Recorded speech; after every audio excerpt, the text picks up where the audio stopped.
Hey students, welcome back to my channel Bansal biology. आज का जो वीडियो है इसमें हम लास्ट 40 डेज स्ट्रैटेजी देखने वाले हैं। सीएसआई नेट में अब सिर्फ 40 दिन बचे हैं, तो उससे रिलेटेड ही हम बात करने वाले हैं।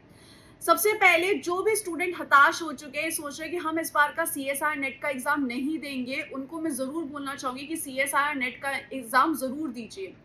जो ये सोच रहे हैं कि इन 40 दिनों में हम क्या ही कर लेंगे, उनको मैं सिर्फ ये बोलना चाहूंगी कि आप एक बार कंपेयर करें। एक तरफ आपके पास है 40 दिन और एक तरफ है 6 महीने का सफर, तो उनमें आप किसको चूज करना चाहते हैं? अगर आपने प्रिपरेशन करी है सो एटलीस्ट इन 40 दिनों को बेस्ट डेज बनाइए अपने प्रिपरेशन का, ताकि आप यहाँ पर जितना अच्छा हो सके अटेम्प्ट देकर जाइए। बिकॉज यू नेवर नो, अगर आप इस बार में ही सीएसआई नेट क्लियर कर सके तो अगर आपने थोड़ी सी भी अच्छे से प्रिपरेशन करी है सीएसआई नेट की, तो इन 40 दिनों को बहुत अच्छे से यूज कीजिएगा। सो अगर हम यहाँ पे सबसे पहले चीज देखें, सबसे पहले जो आपको काम करना चाहिए ना, एक पेपर लेना चाहिए। सबसे पहले 40 दिन की प्रिपरेशन में आपको एक पेपर लेना चाहिए।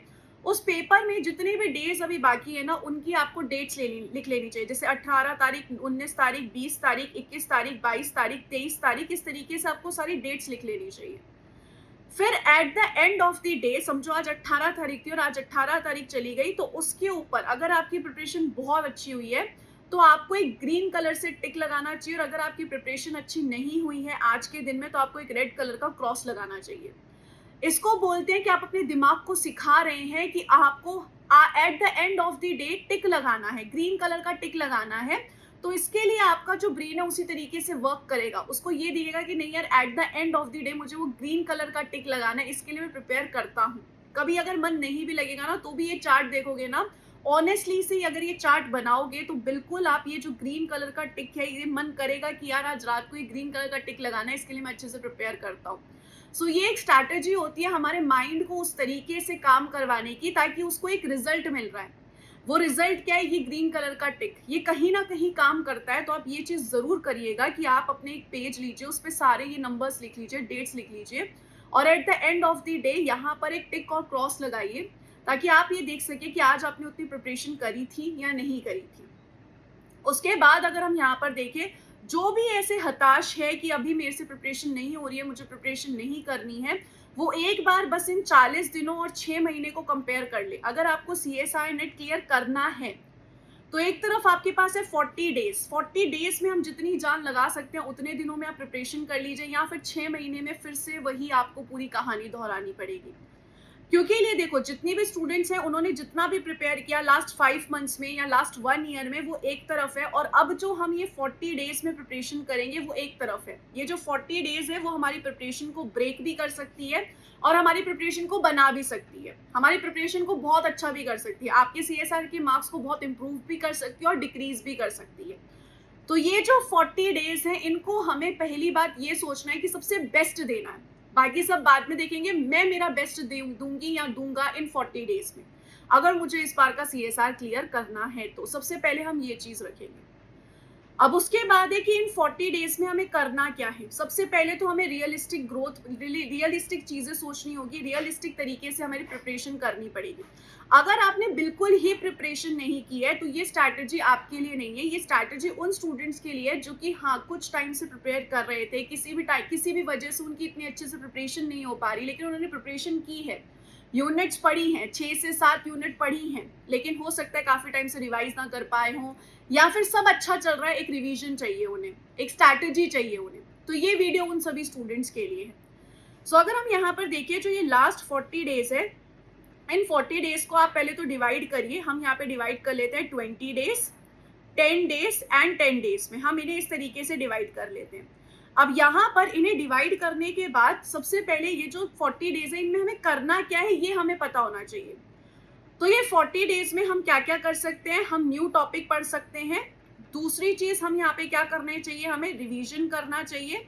और तीसरी चीज हमें यहाँ पर क्वेश्चन प्रैक्टिस करनी चाहिए। बस 3 चीजें हैं जो हमें इन 40 दिनों में करनी है। ये 3 चीजें हैं जो सबसे ज्यादा इंपॉर्टेंट है।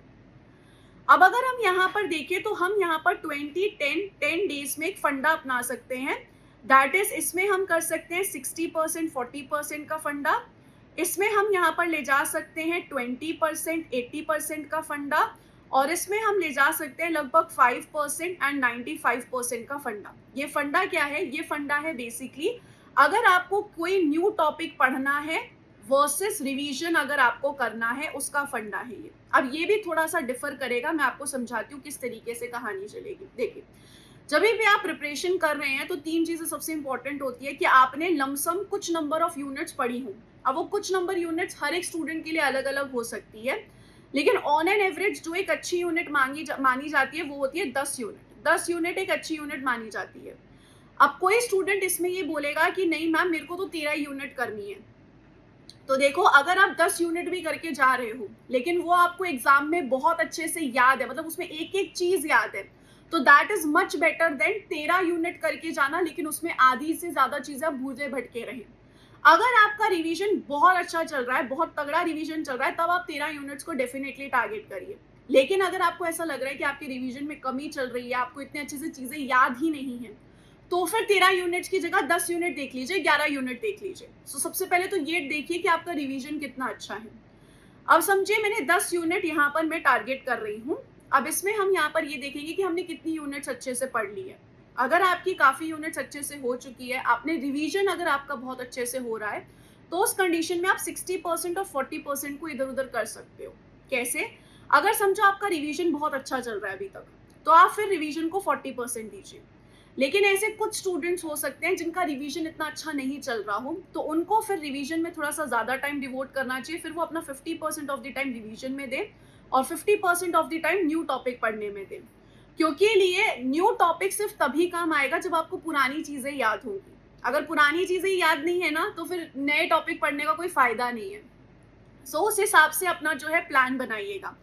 रिवीजन एवरीडे होना चाहिए, रोज रिवीजन होना चाहिए। एक सिंगल डे भी अब 40 दिनों में ऐसा नहीं होना चाहिए कि जिस दिन रिवीजन ना हो, क्योंकि अभी 40 डेज है। 40 डेज में बहुत अच्छे से आपका रिवीजन होना चाहिए ताकि हर एक चीज क्लियर होनी चाहिए। एग्जाम में जाके आपके पास कोई क्वेश्चन आ रहा है, जिस यूनिट से आपने पढ़ा है उसमें आपको कंफ्यूजन नहीं होना चाहिए, क्योंकि CSIR जब ऑप्शंस देगा ना, तो आपको इस तरीके के ऑप्शंस देता है, जैसे कि फॉर एग्जांपल वो ऑप्शन में दे देगा कि कोप 1 जो है वो रात के समय में न्यूक्लियस से बाहर निकल के साइटोप्लाज्म में चला जाता है। अब जिसने बहुत अच्छे से पढ़ा है वो इस चीज को पकड़ पाएगा कि कोप 1 रात के समय में नहीं, दिन के समय में न्यूक्लियस से बाहर जाके साइटोप्लाज्म में जाता है। दिन और रात सिर्फ इतना सा फर्क है, बाकी पूरी स्टेटमेंट सही है।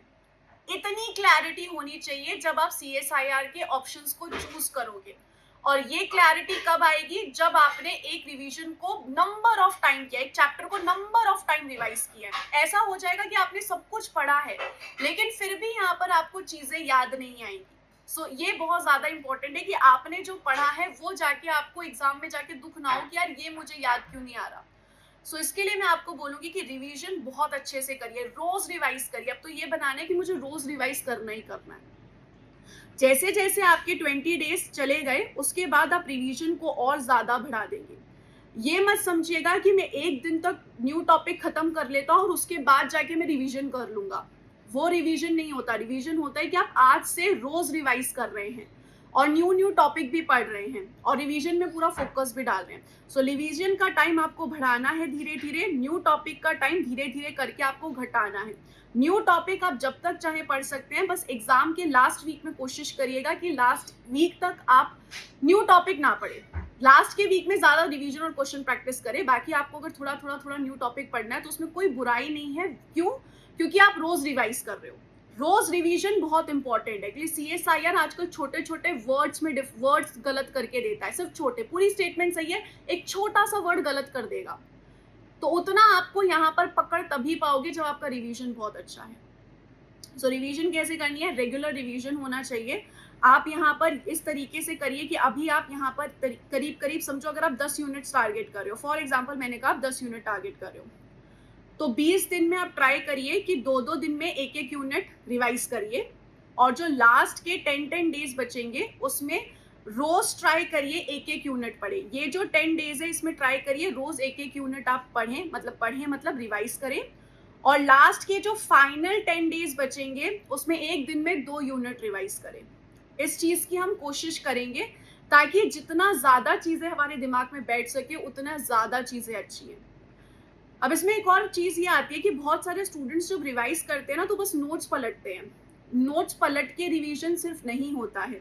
जब भी आप रिवाइज कर रहे हो ना, तो ये चीज बहुत ध्यान से देखना कि एक तो आपने नोट्स पढ़ ली अपने, उसको पढ़कर आपने रिवीजन कर लिया, वेरी गुड। उसके बाद भी आपका रिवीजन कंप्लीट नहीं है। आपका रिवीजन कंप्लीट कब होगा? आप अपने नोट्स को बंद करें।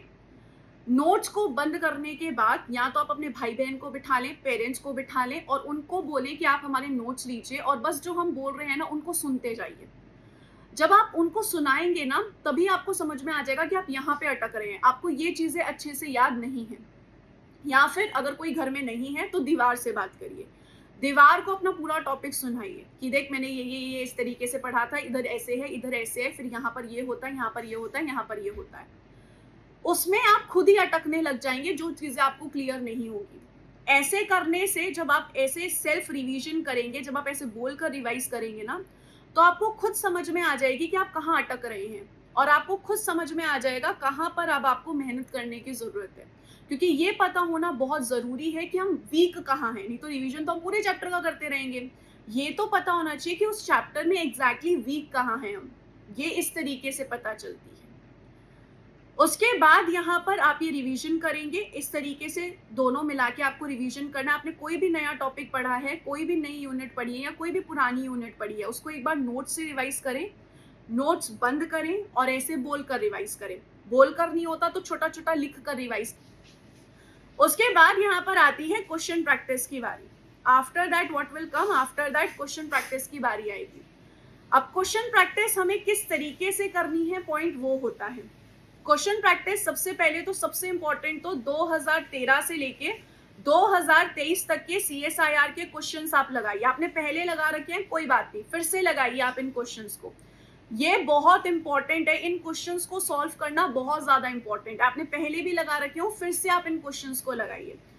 और जब इन क्वेश्चंस को लगाओगे तब टाइमर लगा के जरूर इन क्वेश्चंस को लगाना। फॉर एग्जाम्पल, अगर आप एग्जाम में 1 घंटा देते हो, फॉर एग्जाम्पल अगर मैं बोलूं 1 आवर 20 मिनट्स के आसपास सेक्शन सी को अगर आप देते हो फॉर एग्जाम्पल, तो उतने ही क्वेश्चंस आप ट्राई करना कि यहाँ पर 40 to 45 मिनट्स में आप 50 क्वेश्चंस को टारगेट कर सके, उतने क्वेश्चंस आप निपटा सके। क्योंकि आपको अपने ब्रेन को तैयार करना है जल्दी क्वेश्चंस करने के लिए। सो आप कम टाइम देंगे अपने ब्रेन को घर पे बैठ के। इससे क्या होगा? वो प्रेशर झेलना सीखेगा। इससे क्या होगा? वो यहाँ पर ये सीखेगा कि क्वेश्चंस को फटाफट कैसे रीड करते हैं, एक्यूरेट वे में कैसे रीड करते हैं, ये सारी चीजें जो है वो पकड़ पाएगा। देखिए, आप एक बात समझिए कि आपने 6 महीने फॉर एग्जाम्पल प्रिपरेशन की है। आप 6 महीने की प्रिपरेशन का एक बार प्रेशर सोचिए। वो पूरा प्रेशर आपके दिमाग में आएगा उन 3 घंटों में, क्योंकि आपका पूरा 6 महीने या 1 साल का जो आपका प्रेशर है वो 3 घंटे में आने वाला है जब आप एग्जाम देंगे। आप में उतनी काबिलियत उस टाइम पे होनी चाहिए कि आप उस प्रेशर को झेल सकें। ये प्रेशर सिर्फ तभी आएगा जब आप घर पे बैठ के अच्छे से उस एग्जाम के जैसा माहौल बना रहे हो, उसको एनालाइज कर पा रहे हो। वो सिर्फ तभी हो पाएगा जब आप इस तरीके से टाइमर लगा के क्वेश्चन सॉल्व करेंगे। 2013 से लेके 2023 तक के क्वेश्चन सॉल्व करिए। इसके बाद भी अगर आपको टाइम चाहिए, अगर आपको और क्वेश्चन चाहिए, आपको लगता है कि आपने बहुत क्वेश्चन प्रैक्टिस कर ली, तो उसके बाद आप टेस्ट सीरीज ज्वाइन कर सकते हो। आप बंसल बायोलॉजी की टेस्ट सीरीज ज्वाइन कर सकते हो। बंसल बायोलॉजी की टेस्ट सीरीज में आपको नंबर ऑफ क्वेश्चंस मिल रहे हैं, बहुत सारे टेस्ट मिल रहे हैं, बिल्कुल वैसा ही टेस्ट का पोर्टल है जैसा एग्जाम में होता है, सेम है। तो आपको वहां से भी मदद मिल जाएगी। और ये चीज बहुत करिए। अगर आप घर पे बैठ के टेस्ट सॉल्व कर रहे हैं, तो टेस्ट सॉल्व करने का मतलब क्या होता है? टेस्ट यानी कि अगर आप क्वेश्चन सॉल्व करें खुद से किसी बुक से देख के, तो ये मत करिए जैसे मैंने बुक खोली, बुक में मैंने ये क्वेश्चन सॉल्व किया, पीछे जाके मैंने आंसर देखा, अच्छा ठीक है ये सही है, ओके चलो मेरे बढ़िया है, सही हो गया। ये क्वेश्चन किया मैंने सॉल्व, ये क्वेश्चन का पीछे आंसर की, मैं आंसर जाके देखा, अरे ये तो गलत है, गलत हो गया। ये नहीं होता है। आपको एक लेना है पेज। आपने सोचा आज मेरे को समझो 30 क्वेश्चन सॉल्व करने हैं, फटाफट लिख लिया 1 2 3 4 5 6 7 8 9 10 11 12 30 तक यहाँ पे नंबर्स डाल लिए। टाइमर लगाया, जितने भी मिनट का लगाना है, 40 मिनट का, 50 मिनट का, आप अपने हिसाब से लगाओ, कम से कम टाइम लगाओ। उसके बाद क्वेश्चन सॉल्व करो। क्वेश्चन सॉल्व करने के बाद एक साथ सारे क्वेश्चंस को चेक करो कि भाई मेरे कितने सही हुए, मेरे कितने गलत हुए। उसमें आपको ये पूरा एनालिसिस होगा कि आपके एक्चुअल में एक यूनिट में एक्यूरेसी कितनी आ रही है, या इन ऑल आपकी CSR के सिलेबस में आपकी एक्यूरेसी कितनी है। आप एक्यूरेसी पता लगाइए करीब करीब अगर आपकी एक यूनिट में एक्यूरेसी आ रही है 85% के आसपास, तो आप अच्छे हो, क्योंकि किसी भी यूनिट में 100% एक्यूरेसी कोई एक्सपेक्ट नहीं कर सकता। 85%, 90%, 80% एक्यूरेसी आ रही है तो इट्स गुड। उसके बाद जो क्वेश्चन आपके गलत हुए हैं उनका आप एनालिसिस कीजिए। ये कीजिए कि ये क्वेश्चन मेरा गलत क्यों हुआ, क्या मेरे रिवीजन में कमी है इस टॉपिक से रिलेटेड, क्या ये क्वेश्चन मैंने गलत पढ़ा, हड़बड़ी में गलत पढ़ा। रिवीजन में कमी है तो तुरंत उसके नोट्स खोल के उसको रिवाइज करो। अगर आपको ऐसा लग रहा है कि आपने हड़बड़ी में किया तो ये आपके लिए एक सीख होगी, अगले टाइम के लिए आपके लिए सीख होगी। तो ये जो टेस्ट सीरीज वगैरह है ना, ये आपको इसमें मदद करती है। इनफैक्ट ऐसा भी होता है कि हमने हर एक चीज बहुत अच्छे से रिवाइज कर ली, बहुत बढ़िया तरीके से रिवाइज करी है, लेकिन उसके बावजूद मैं आपको बता रही हूँ ऐसा लगता है कि क्वेश्चंस नहीं बन रहे हैं। तो यहाँ पर जब ये क्वेश्चंस नहीं बनते हैं ना, तो आपको ये पता चलता है उसका रीजन क्या है। क्या मैंने हड़बड़ी में क्वेश्चन किए, क्या मेरे को ये टॉपिक क्लियर नहीं है, क्या रिवीजन में कमी है, ये सारी चीजें होती है analysis. Last 40 days is all about analysis, कि आप अपने आप को अच्छे से एनालाइज करिए। ये एनालाइज किस किस तरीके से होगा, फर्स्ट मैंने आपको बताई दिया रिवीजन कैसे करना है, कॉपी बंद करके, एक बार कॉपी में से कर लिया फिर कॉपी बंद करके आपको रिवीजन करना है। दूसरी चीज, आपको क्वेश्चन प्रैक्टिस करनी है, टाइमर लगा के करनी है, और उसके बाद उसका एनालिसिस बहुत अच्छे से करना है, पेज पे लिख के कि कितने आपके सही हुए कितने गलत हुए। टाइमर लगा के जब आप क्वेश्चन प्रैक्टिस करते हैं तो उससे आप क्या सीखते हैं, प्रेशर झेलना सीखते हैं, कम टाइम में किस तरीके से क्वेश्चन सॉल्व कर सकते हैं, कॉन्फिडेंस रह सकते हैं। उसी के साथ साथ जल्दबाजी में अगर क्वेश्चंस गलत होते हैं तो वो धीरे धीरे इंप्रूव होते हैं। सो ये चीज जरूर कीजिएगा, और 1 से 2 पेपर CSIR के 3 आवर्स की अलार्म लगा के, 3 आवर्स का टाइमर लगा के जरूर सॉल्व कीजिएगा। प्रीवियस ईयर 1 से 2 पेपर जरूर कीजिएगा, ताकि आपको 3 घंटे बैठने की आदत लग सके। बहुत सारे स्टूडेंट्स होते हैं जो 3 आवर्स बैठ ही नहीं सकते, तो 3 आवर्स बैठने की आदत होनी चाहिए। इसी चीज के लिए टेस्ट सीरीज बहुत हेल्प करती है। बहुत सारे स्टूडेंट्स ऐसे होते हैं जो 3 आवर्स नहीं बैठ पाते, मतलब उनको नहीं होता है बैठने, तो वो जो 3 आवर्स टेस्ट सीरीज में आपको वो चीज सिखाती है। उसके बाद जो रैंक आती है, लीडर बोर्ड आती है, उससे आपको मोटिवेशन मिलती है अगली बार अच्छे करने की। और ये चीज आप खुद पेपर डाउनलोड करके CSIR का आप खुद भी यहाँ पे प्रैक्टिस कर सकते हैं। सो इस तरीके से आप यहाँ पर ये चीज जो है कर सकते हैं। सो इसमें यहाँ पे लमसम बात यही है दोस्तों, कि अब आप न्यू टॉपिक्स पढ़िए, बिल्कुल पढ़िए, ऐसा नहीं है कि नहीं पढ़ना है। अगर आपने बहुत सारे यूनिट्स ऑलरेडी कवर कर लिया और आपको रिवीजन की कमी लग रही है, तो इसमें ना स्टूडेंट्स डिवाइड हो जाते हैं। अगर आपको ऐसा लग रहा है कि आपके रिवीजन में कमी है, आपने टॉपिक्स अच्छे से पढ़ लिए हैं, तो फिर आपको रिवीजन पे ज़्यादा फोकस करना है, फिर आप कम न्यू टॉपिक पढ़ें। और कोई ऐसे स्टूडेंट्स हैं जिनकी यूनिट्स हुई हैं, लगभग 7-8 यूनिट हुई हैं, उनको यूनिट पढ़नी है 11 के आसपास और उनका रिवीजन ठीक ठाक हो रखा है, तो वो ये चीज़ अपना सकते हैं।